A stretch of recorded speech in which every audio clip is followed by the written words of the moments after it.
Okay, so it's now 2 minutes past. We've started our broadcast, so I guess a lot of people are joining right now. So I just wanted to say hi on behalf of everybody. My name's Grace McCallum, and I'm one of the organisers of Next Stage Challenge. And I'd like to start by welcoming you to this initial meeting, and I think I speak on behalf of everybody involved when I say how impressed we've all been by the level of interest that we've seen, and we're so excited to see that the innovation that comes out of this. So basically today we'll be giving a brief overview of who we are and why we're doing this, and then we'll start to delve into each of the 3 challenges that will be introduced by the respective challenge coordinators. Then we'll give you details on how to actually apply, and then introduce a few of our partners and mentors and open up for any questions that you might have in the Q&A section. Just a reminder, I'll remind you after the overviews, but that we'll be doing the Q&A in the Q&A section, not in the chat. So a bit of background about Next Stage Challenge is that this is an initiative, it's a collaborative initiative between Music Innovation Hub, Music Norway, Music Tech Germany, Music Alley, SACEM, Sound Diplomacy, Stockholm Music City, Technoport, SA, Tiosto, The Link, and Wallifórnia Music Tech. So we have a pretty broad spectrum of organisations from both music and innovation sectors from around Europe. So Next Stage Challenge will begin with an online hackathon from April 27th to May the 11th. This will then be followed by an accelerator program, which will run from May 18th to July 10th. And that will be focused on customer attraction and fundraising. Then at a later stage, we'll be organising a conference and sharing key learnings from this period that we share with you guys. We, as some of the leading music tech organisations from around Europe and around the world, really felt the need to come together during these times and facilitate a program to provide lasting solutions for the music industry, which has obviously come under threat due to the corona crisis. Many people's livelihoods are tied to these outdated models, and so we aim to find immediate solutions by exploring new experiences and business models which will directly respond to these challenges that we're facing during the crisis, but also ones that we see as future-proofing our industry. I think it's also worth saying that this is something that we've pulled together in about 3 weeks, and so we would ask you to please be patient as we work through all these questions and applications and challenges that may arise for us as well on this end. So I'm now going to throw the virtual mic over to our challenge coordinators so that they can delve deeper into these 3 challenges that we have offered up to you innovators out there. We've decided to address value, fan engagement, and a third one. And I'm going to throw over to Olivia now so you can take us through the value challenge. Hi everybody, it's a pleasure having you all online. We are almost 62 participants right now to that webinar. So thank you, Grace, for giving me the mic. So you've got the next stage challenge introduced. And now we are going to go through each of the challenge. I will start by the access one. I'm the one dealing with the access challenge. And by access challenge, we mean currently the process of producing content and broadcasting it online. And online under our sense mean different types of online, video, audio, video plus audio, new way of doing it. I don't want to put brands here, such as the trailer that Twitch has put, for example. But the thing is to get really into the production process of live creation. And live creation under different means, meaning it can be a solo artist to a band who need to produce together. That's why one of the first focus topic areas within the Access Challenge will be about production, how to lower the cost of existing solution, how to get easy tools such as cloud-based production solutions. How is it accessible to us today as creators who wants to get something published online?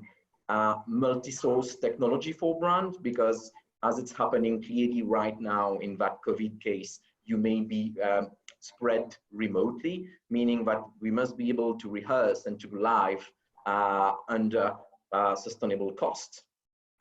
After other focus areas that you may have is the broadcast per se itself. How do we understand streaming capacity today? What about multi-angle sync? Or how do we deal with territorial regulation? Under our observation, currently today, there's no tools on the shelves that can make it easily for us to understand that quickly and to go live and to be able to handle all these complexities. And to finish, one of the third topic focus areas within the Access Challenge is the curation area. How are you visible in that ocean of data which is published today, especially these days about live streamings? How are you searchable? And how do you get to access to the relevant directories? And how do you use the good recommender tools? So these are currently the focus areas that we want to address. It's not exhaustive. If you have new innovative ideas, please come to us. We will have currently a dedicated Slack challenge to do so. I look forward to exchange further on the Q&A if you have any questions.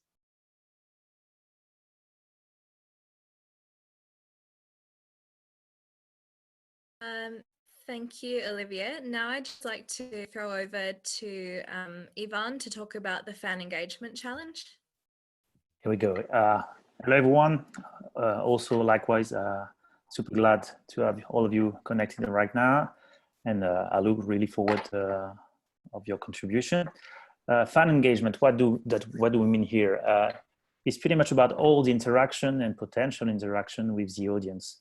From the audience subtopic itself, Olivier described the challenges to produce and also streamline a content to the audience, but then how do you manage to capture the audience, to understand those audience? Any kind of data-driven also solutions that can come into play, but with a more specific application towards live streaming, music live streaming. Then there is a big chunk of the fan engagement discussions that will turn around interaction. How do we recreate or create something specific to online live music experience, so to speak? A social interaction, fans talking to each other, fans interacting with the ongoing show and scenography. Everything that I think can be reinvented in a super inclusive and graphic design way. That will be also, I guess, in touch with the third challenge, which is value. The more experience, the more value we can extract from that live experience. And then, of course, everything related to immersive technology, I think, could be core to what we're gonna try to achieve here with this Nature Challenge, meaning XR, AR, so augmented reality, immersive sound, 3D sound experience. Also avatars and gamification. We truly believe also that we need to look for collaboration and cooperation with players also outside of the music sector, so cross-sectorial experimentation with gaming, with audiovisual, and I think this is also where we are trying to get the best players involved, the best talents to bring us not only ideas but prototyping MVPs and concepts. That is for the fan engagement. So those three pillars: audience, interactions, and immersive technology. And again, as Olivier, I look forward to answering your question in the Q&A if needed. Thank you, Ivan. Now I'd like to call on Turo to talk about the value challenge, and also just a quick reminder before we throw over to Turo that you can start writing your questions in the Q&A so you don't forget them now, and then I'll read them out when we are going through the Q&A section. So I see some are already popping up. So Turo, can you explain the value challenge? Good afternoon, everybody. My name is Turo. For the next stage challenge, I'm going to coordinate the value track and be your best friend during the next weeks if you are going to apply for this specific track. So for the value track, we are going to look for teams and individuals to come up with innovative ideas and solutions for 2 sub-tracks, and first of them being monetization. With free-to-stream services already widely available, pretty much everybody can set up a live stream of a performance, but without a proper way to monetize it. And as live streaming of music is becoming pretty much mainstream with the help of the pandemic, there's a huge need for services and tools where music professionals can earn revenues from their performances. So we are looking new business models to monetize live streaming of concerts, new payments and ticketing solutions for live streaming, and also added value services for monetizing live streaming from data from audience or views or usage, or etc.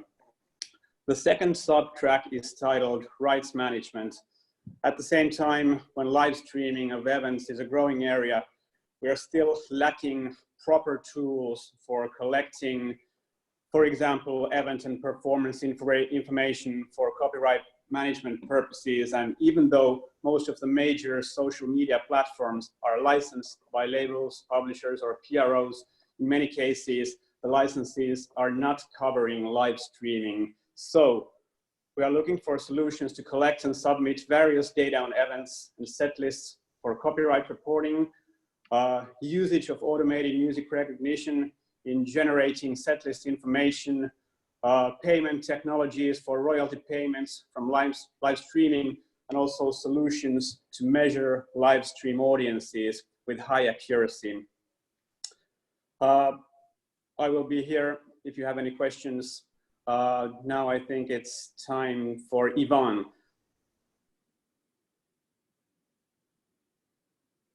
Yeah, Ivan, just give us a rundown about how to apply the most important part.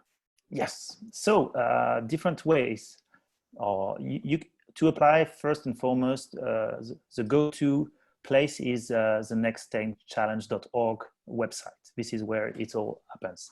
So please visit the website. You have also information out there with a description of the challenges we just went through with Olivier, Turo, and I. So you can apply in two different types of applicants, whether as an individual, so you think you have an expertise to bring to the table, to bring to this collective effort, you can apply as a person, and with a project.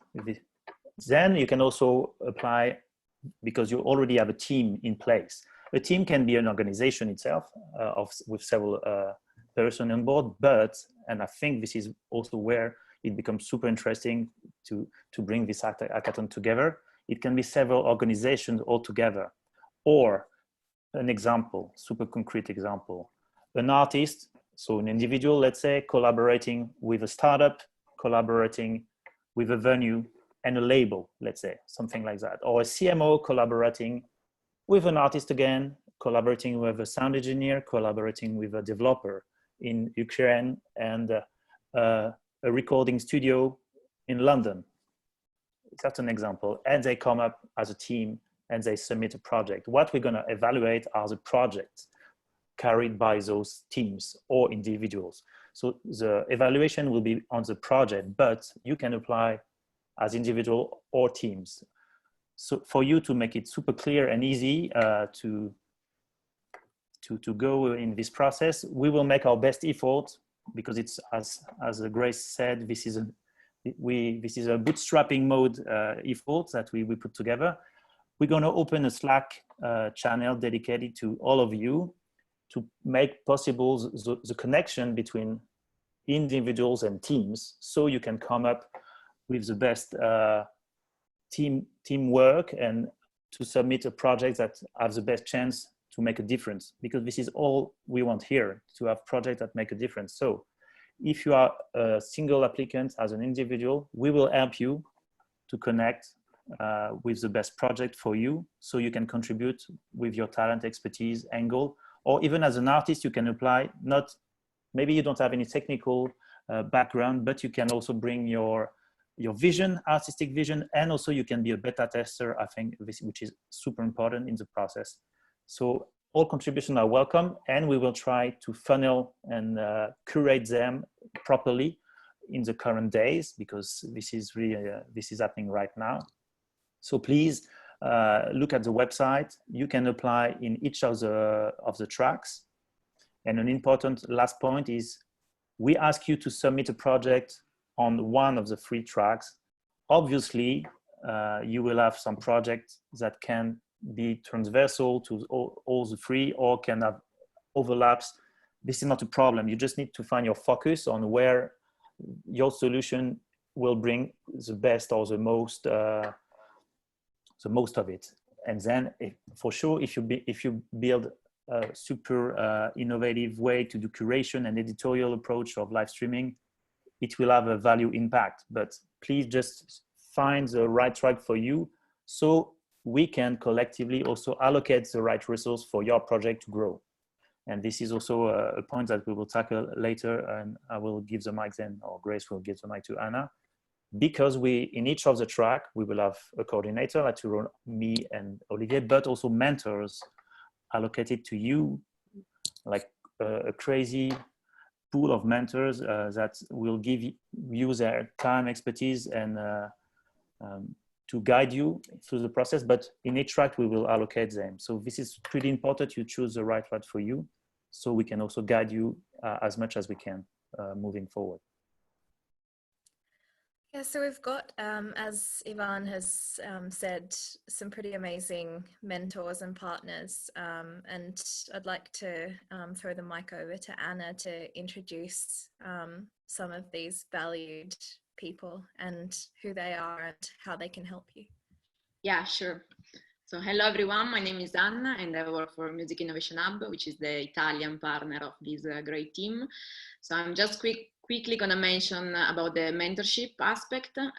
So basically participants will have the opportunity to interact with the recognized industry experts and professionals as mentors, coming from very different field of the music business and not only. So we are going to have professionals from live music, from recording, from tech, from legal, from audiovisual, and artists as well as mentors.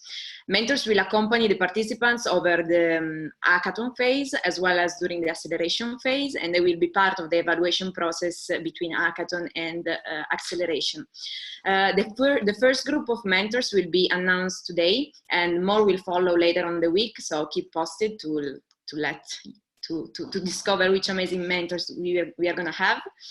And today we asked some great mentors to jump in and just say a few words to possible applicants. So I'd like to thank you very much them for being here and for participating to the call. And let me introduce you Ward Canard, Head of Marketing at Ancienne Belgique, Sophie Goussin, Copyright Law and European Law Specialist, and Jake Boumont-Nesbitt, Artist Manager and Advisor at IMMF. Sorry for pronunciation if it was not correct. My Italian accent is stronger than that.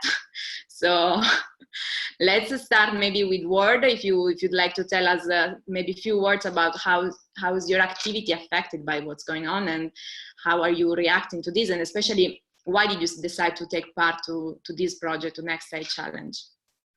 Yes, hello, good afternoon everybody from Brussels. So I'm Ward Canard, Head of Marketing at Ancienne Belgique. It's one of the leading concert venues in Belgium. For instance, if international artists plan a European club tour, most of the times AB is the first option in Belgium. Just to make sure, we have a main of capacity of 2,000 people and a club of 250. So we do around 450 to 500 events a year. And next to our concerts, we also have 2 summer festivals.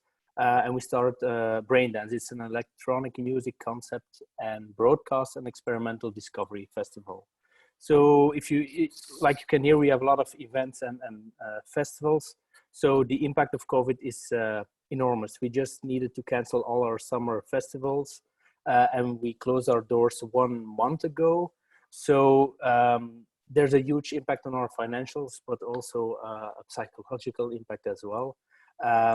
So the most important reason that I wanted to join the project is that we want to use this time and frustration about not organizing events to rethink the experience of live music. We have an extended live streaming infrastructure, I think, as one of the only concert venues in Europe. We can just put up a live stream in 1 or 2 hours. So if Patti Smith or Beck gives green light 2 hours before the show, we can put up a live stream, but we are still finding ways to monetize it. So we put it on our YouTube channel, but that's it. We didn't find proper ways to monetize it. So that would be very interesting in this project to gather new ideas for that. And then again, for the AR, VR, and immersive sound part, we did some experiments, but they were way too expensive. So we kind of expect that this crisis is giving the needed push to AR, VR, and immersive sound. So actually, we keep looking for new ideas that are affordable for a venue such as AB. And lastly, the digital fan loyalty part is interesting as well, because we are still finding ways to translate the intense experience of a concert to a digital experience. So how to build an engaged community around an online concert, and how to maybe better integrate selling merchandising in these live streams. So those are the main reasons we are joining the project. Great, thanks a lot. I think it's very interesting having a point of view from the live industry, which is not the main focus, but of course one of the most important and affected sector right now. So maybe can we hear a legal point of view? So I'd ask Sophie to say a few words about her work right now. How are you? How much are you working? Hi. I mean, a lot right now, and what are you busy at? And even if you're so busy, why you still decided to jump in this project? What are your expectations about that? Thank you, Anna. I mean, first, it's good to be here, and it's good to see so many familiar faces and so many familiar names on the list of attendees. So I'm really pleased to be joining this program. Just for those of you who don't know me or who don't know who I'm working for, a brief introduction. I'm a partner at a law firm called Reed Smith. I work in the entertainment and media team, both in London and in Paris. I mean, that was pre-COVID, of course. For now, I work from home like everyone else. And my focus is mainly on copyright and tech. So working with companies who are active in live streaming on demand, broadcasting online. It's been something I've been doing for over 10 years, I think even over 15 years. And something that the team is really familiar with, which is one of the reasons, of course, why I was immediately attracted to the project. In terms of work, it's been really interesting. As you would expect, so perhaps to take a step back, obviously, although I focus a lot on digital and tech, there's over 80 lawyers in the entertainment and media team across the world, and some of them work almost exclusively with talents. And as you can imagine, those have seen a really big impact on this crisis on the activity. I mean, none of the artists that we work with are able to tour, and the disruption is massive. On the other side, of course, what we have seen, and that is more specifically, I guess, me and the team that I work with closely, is that all the platforms are having a lot of new captive audience. And of course, when you are working on the platform side, I think that this is an amazing opportunity for all of these tech providers to really offer a fantastic experience and to try to demonstrate how they can add value to the whole chain, and try to support as well creators and the people they work with. So we are very fortunate that at the moment we see that we don't have too much decline that in the number of in work, and we are fairly busy, which is really good, and we're really counting our blessings. But we also are doing whatever we can to try and help our clients to navigate this period.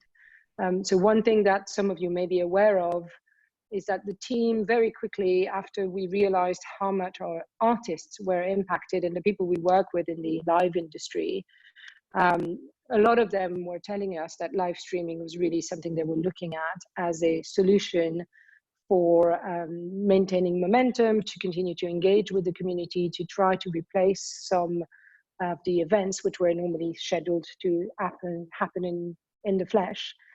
And we produced a quick guide.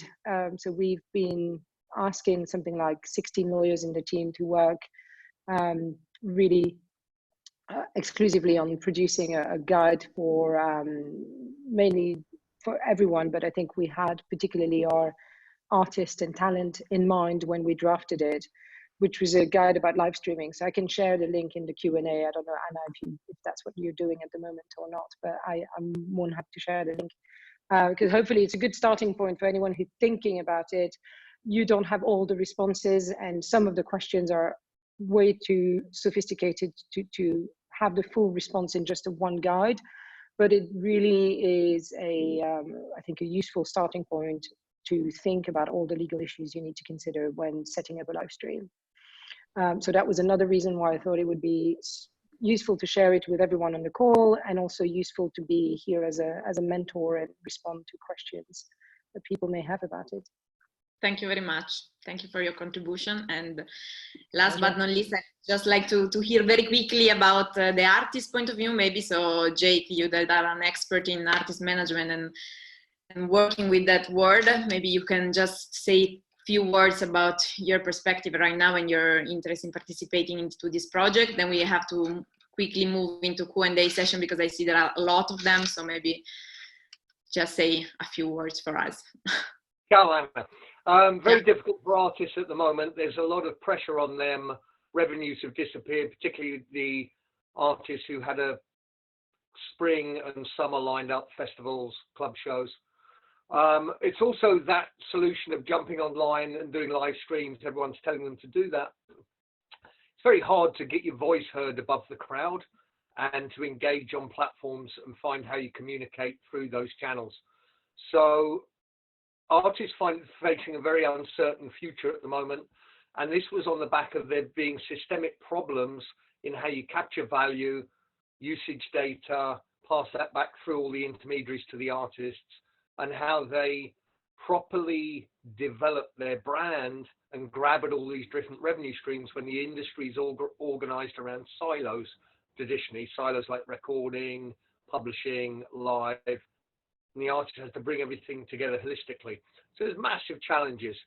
It's varying per country, and it's interesting that the artists who are part of communities by genre or by business associations are finding that very supportive at the moment. So there's a lot of conversations going on, a lot of hand-holding and support out there for artists. Thank you very much.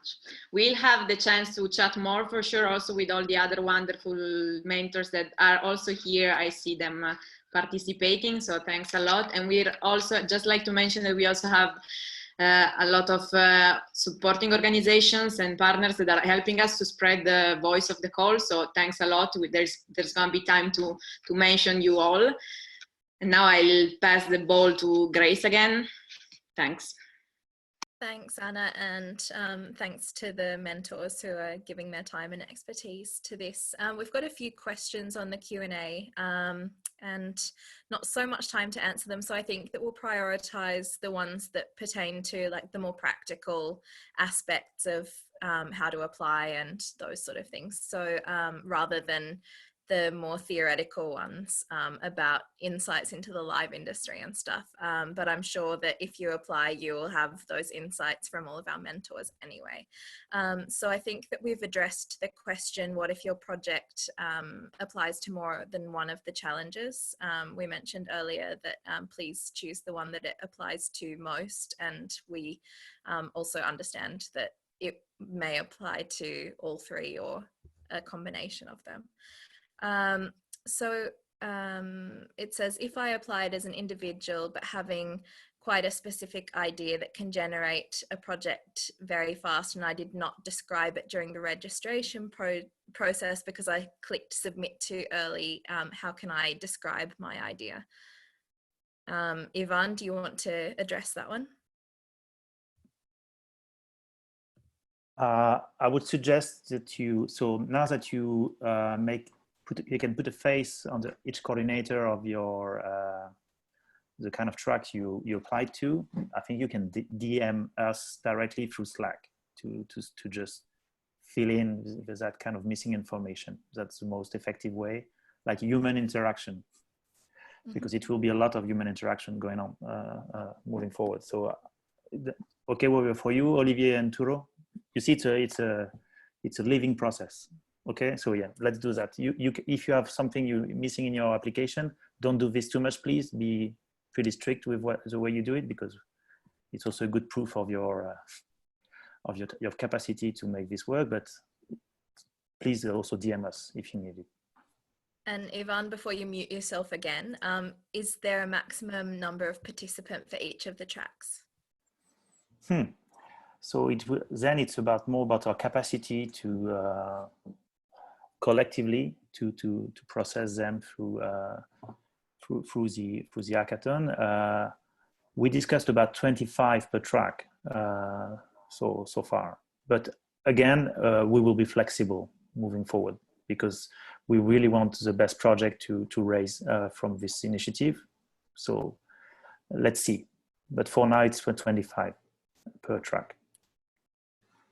So there's somebody who is working on an ongoing project that would be eligible for one of these because it is immersive and innovative, but they're restrained in terms of funding. And do we propose solutions to that? So Ivan, maybe you could take that as well. Maybe you should just not mute yourself and just keep it on. Oh. Okay, so if I understand correctly, they are lacking of funding right now. So for you to get it, this is not a startup hackathon. This is a project hackathon, or even you can potentially, especially I guess maybe in the value track, but I don't speak on behalf of the coordinators here, but you can submit like solid ideas and concept, potentially a model for revenue split. And this is not a prototype yet. So it's not only about coding, 1 point. 2, about funding. Since we have a 2 weeks hackathon phase, you can come up with something tangible and valuable without getting it funding. Then you will have the chance, if you're selected as part of the 2 projects per track, which means 6 in total, you will be then eligible to go to the acceleration phase, where it will be specifically a matter of, we will also then help you to go to market, get some funding if needed. We don't mean get you money, but get you trained and prepared to go for funding, which is different. And especially we have like amazing experts in our group running already some acceleration process, including California. Technoport is also pretty good at that anyway. So we can help in the process, but we don't promise you a grant when you enter the process. We offer you our help and support and expertise, plus visibility, of course, to make it feasible. But funding could come later in the process, I would say. I also think you've inadvertently answered one of the other questions in that one viewer has asked, what do the successful applications receive? So I think that's been covered. And the final is our team isn't complete yet. We're looking for a developer who can help us build an online platform service. Can we still apply without a complete team? And can you help us find somebody? I think we've previously answered that, but maybe just like give a brief explanation and overview in case they've missed it. Yes, so I explained mostly how an individual can potentially join later on a team, but it was also a way to say when a team isn't complete, they can potentially benefit from a connection within the pool of applicants of potentially developers that could join their team to moving forward. Also, we are learning while we are moving forward in this process. So if we observe let's say a significant demand in terms of developer muscles, let's say, then maybe we will approach some more people in our network to ask for some application. But for now, it's an open process. So if we have developers submitting their application as an individual, for sure we're going to connect them with the people having a team without a developer. This is what we're going to do as a kind of a organic process. But if there is more structured need, with more specific need, because developer doesn't mean anything in the developer world, because may have some specific also need in terms of coding and IT or whatever. So if you have specific demand, please make it clear in your application. I do need, or we will need that, and maybe then we can help better if your need is well explained. Okay, we will do our best also to help you in this process.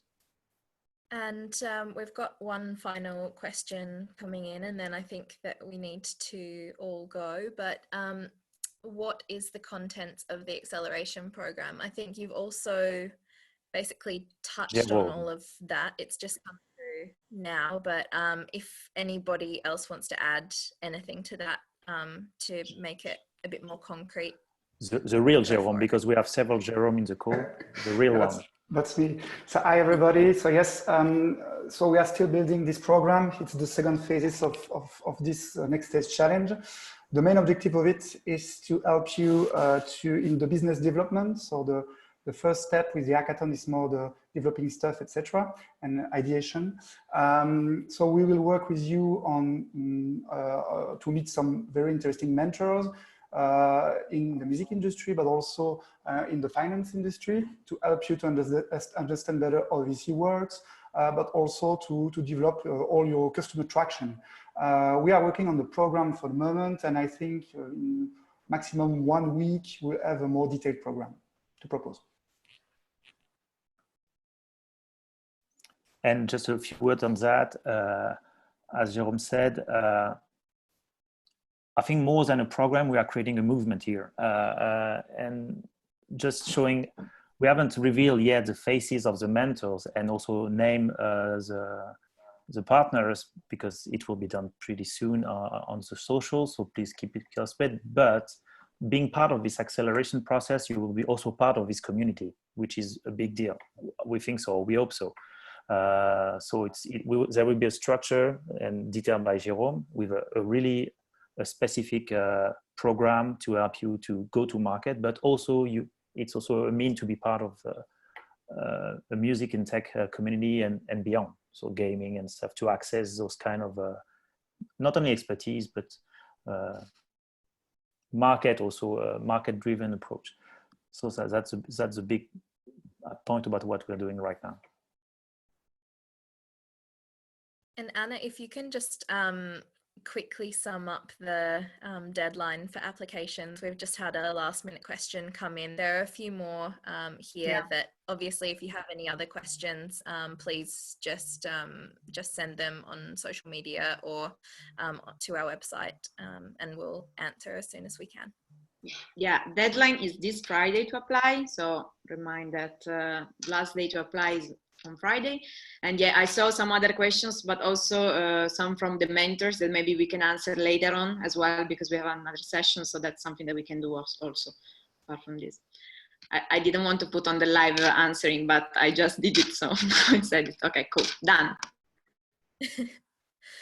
Okay, well, thanks everybody for your time. Thank you to the mentors and all the other organizers. We're really excited about how this is all going to unfold, and thanks for participating, and we'll see all your applications soon. Thanks for attending.